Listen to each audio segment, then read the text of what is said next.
अब three phasor distributed winding construct करने के लिए सम इम्पॉर्टेंट टर्म्स यूज़ होते हैं, जिनमें पहला टर्म है कॉइल पिच।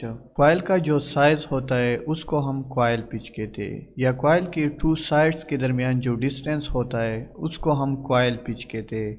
कॉइल पिच को हम मेजर करते हैं इन टर्म्स ऑफ स्लॉट्स। जैसा कि ये 24 स्लॉट स्टेटर है एंड लेट्स से इसमें ये एक कॉइल है। कॉइल का एक साइड स्लॉट नंबर 1 में है और दूसरा साइड स्लॉट नंबर 5 में है। अब इस कॉइल का कॉइल पिच क्या होगा? कॉइल के इस साइड और इस साइड के दरमियान जो डिस्टेंस है इन टर्म्स ऑफ स्लॉट्स, इसको हम कॉइल पिच कहते हैं। जैसा कि इस केस में ये डिस्टेंस 4 स्लॉट्स के बराबर है, क्योंकि 1 और 5 के दरमियान 4 स्लॉट्स बनते हैं। इसी तरह इस कॉइल की पिच क्या है? चूँकि इस कॉइल का एक साइड स्लॉट नंबर 1 में है और दूसरा साइड स्लॉट नंबर 6 में है, तो इन टू साइड्स के दरमियान डिस्टेंस क्या होगा इन टर्म्स ऑफ स्लॉट्स? क्योंकि 1 और 6 के दरमियान 5 स्लॉट्स बनते हैं, इसलिए इस कॉइल का पिच 5 स्लॉट्स है। दूसरा टर्म है pole pitch. Two adjacent poles के सेंटर के दरमियान जो डिस्टेंस होता है उसको पोल पिच कहते हैं। पोल पिच को in term of electrical angle और in term of slot measure करते हैं। जैसा कि इस डायग्राम में ये 24 स्लॉट स्टेटर है। इन स्लॉट में वाइंडिंग क्या होता है, और जब इन वाइंडिंग में से करंट पास होती है तो स्टेटर के अंदर मल्टीपोल मैग्नेटिक फील्ड प्रोड्यूस हो जाता है। स्टेटर के इस रीजन में लेट से नॉर्थ प्रोड्यूस होता है, तो इस रीजन में साउथ प्रोड्यूस होगा, इसी तरह यहाँ पे नॉर्थ प्रोड्यूस होगा और यहाँ पे साउथ प्रोड्यूस होगा। मैग्नेटिक फील्ड की पोलैरिटी अल्टरनेट होती है, जैसा कि अगर यहाँ पे नॉर्थ होगा तो यहाँ पे साउथ, फिर नॉर्थ, फिर साउथ। अब इस पोल का सेंटर ये है और इस पोल का सेंटर ये है। टू एडजेसेंट पोल के सेंटर के दरमियान यहाँ पे जो एंगल बनता है, इस एंगल को हम पोल पिच कहते हैं, और ये एंगल हमेशा 180 इलेक्ट्रिकल एंगल के बराबर होता है।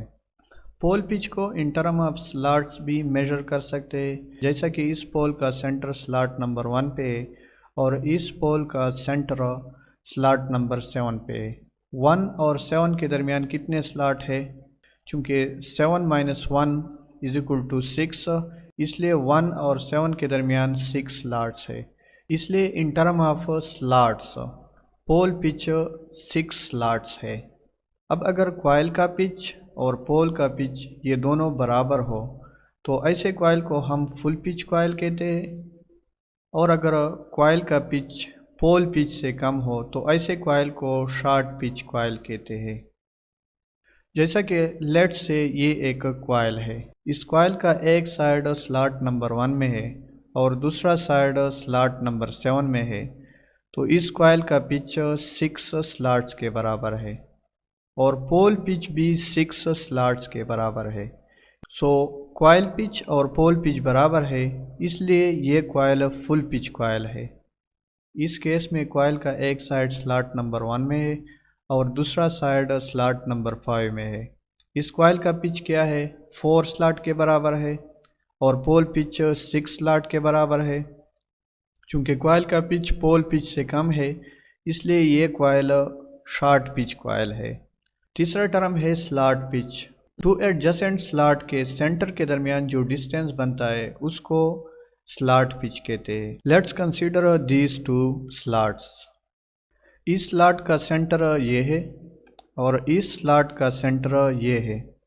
अब इस स्लॉट के सेंटर और इस स्लॉट के सेंटर के दरमियान जो एंगल बनता है, इस एंगल को स्लॉट पिच कहते हैं। और इस एंगल को किस तरह फाइंड करते हैं? तो इसके लिए हम ये डायग्राम कंसीडर करते हैं।